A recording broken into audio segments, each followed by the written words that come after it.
ये है ताज media group और आप देख रहे हैं ताज न्यूज, आईना सच का।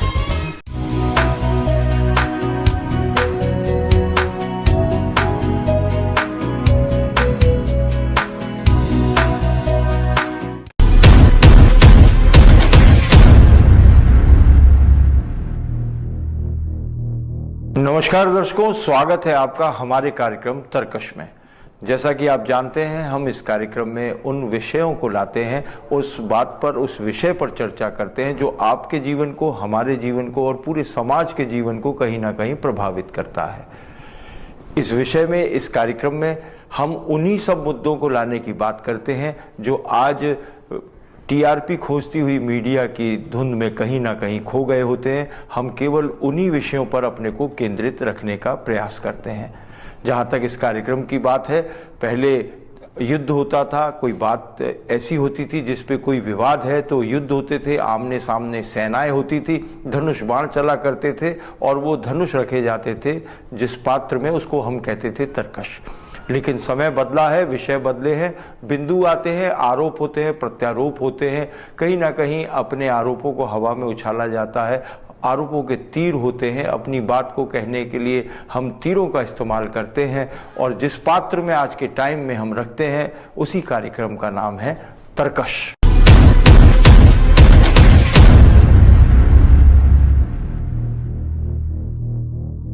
मुंबई के विले पार्ले में स्थित 90 साल पुराने पार्श्वनाथ दिगंबर जैन मंदिर को बीएमसी ने बुधवार को तोड़ दिया।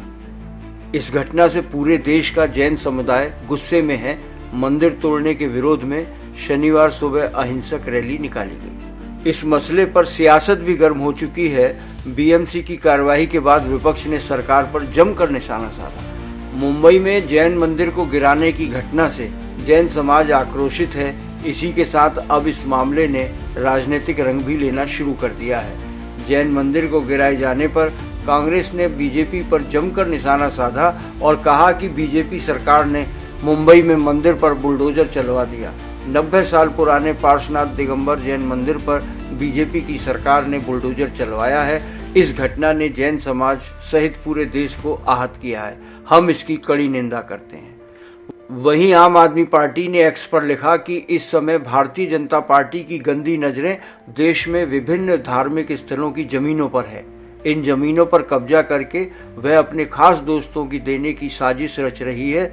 तो वहीं समाजवादी पार्टी के अध्यक्ष अखिलेश यादव ने भी जैन मंदिर को गिराए जाने पर चिंता व्यक्त की।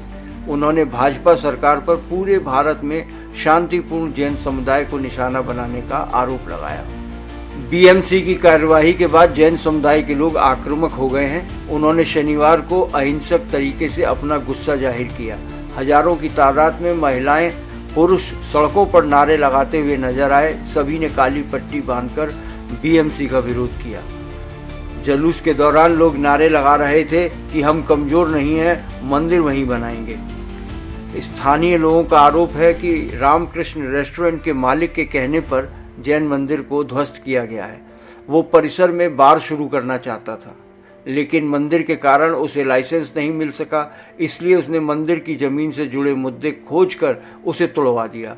हालांकि बीएमसी अधिकारियों का कहना है कि मंदिर गैर कानूनी है। इस मंदिर का मामला पिछले 20 सालों से अलग अलग अदालतों में चल रहा था, जिसमें अदालत ने कई आदेशों में भी उल्लेख किया था कि इस मंदिर का स्थान अवैध है।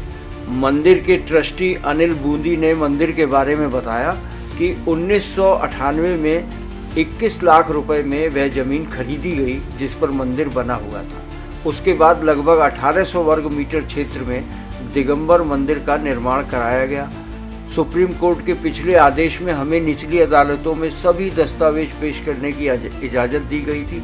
इस दौरान मंदिर प्रशासन को बीएमसी से एक और नोटिस मिला, जिसमें कहा गया कि 16 अप्रैल को मंदिर को गिरा दिया जाएगा। प्रशासन ने इस मामले में हाईकोर्ट का दरवाजा खटखटाया, पर उससे पहले ही बीएमसी ने बुधवार को मंदिर गिरा दिया। हालांकि यह कोई शुरुआती मामले नहीं है जब जैन समुदाय को अपमानित किया गया हो। बीते कुछ सालों से उनकी धार्मिक आस्थाओं, परंपराओं और स्थलों को निशाना बनाया जा रहा है। ऐसे में कई वाकया हो चुके हैं जब आरोप लगा कि जैनों की धार्मिक भावनाओं को बार बार अनदेखा किया जा रहा है। झारखंड में प्रसिद्ध जैन मंदिर सम्मेद शिखर जी को पर्यटन केंद्र बनाने की सरकारी योजना को व्यापक विरोध झेलना पड़ा। जैन समुदाय ने इसे आस्था पर चोट बताया तो वहीं सरकार ने इसे विकास विरोधी करार दिया। जैन धर्म का इतिहास भी इस तनाव की गवाही देता है।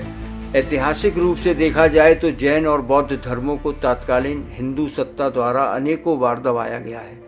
उनके मंदिरों को या तो नष्ट कर दिया गया या फिर हिंदू मंदिरों में परिवर्तित कर दिया गया। दक्षिण भारत में इसके कई उदाहरण इतिहासकार द्वारा प्रस्तुत किए जा चुके हैं। जैन समुदाय का कहना है कि उन्हें मंदिर तोड़ने से पहले नोटिस दिया गया था। केंद्र में बीजेपी और महाराष्ट्र में बीजेपी के नेतृत्व वाली महायुति सरकार है। मुंबई महानगर पालिका का कार्यकाल खत्म हो चुका है और इसकी जिम्मेदारी अब सिर्फ और सिर्फ सरकार के पास है। हालिया घटनाओं ने यह सवाल उठा दिया है कि क्या शांतिपूर्ण और अहिंसा के मार्ग पर चलने वाला समुदाय राजनीतिक संरक्षण के अभाव में असुरक्षित होता जा रहा है। पिछले कुछ वर्षों से मुस्लिम समाज के पूजा स्थलों की तोड़फोड़ सुर्खियों में रही, लेकिन अब मजारों और मस्जिदों के बाद महाराष्ट्र की बीजेपी की सरकार के द्वारा जैन मंदिर के तोड़े जाने से जैन समाज सहित हिंदू समाज सख्ते में है। जैन समाज में आक्रोश है और उनका आरोप है कि मंदिर को बार बनाने के लिए तोड़वा दिया गया। सवाल ये है कि जो लोग मजार मस्जिद तोड़ने पर गर्वीली मुस्कान लेकर मुस्लिम समाज को देखते थे, क्या अब वे लोग जैन समाज से नजरें मिला पाएंगे? आपकी जो भी राय हो इस मामले में हमें कमेंट करके जरूर बताइएगा।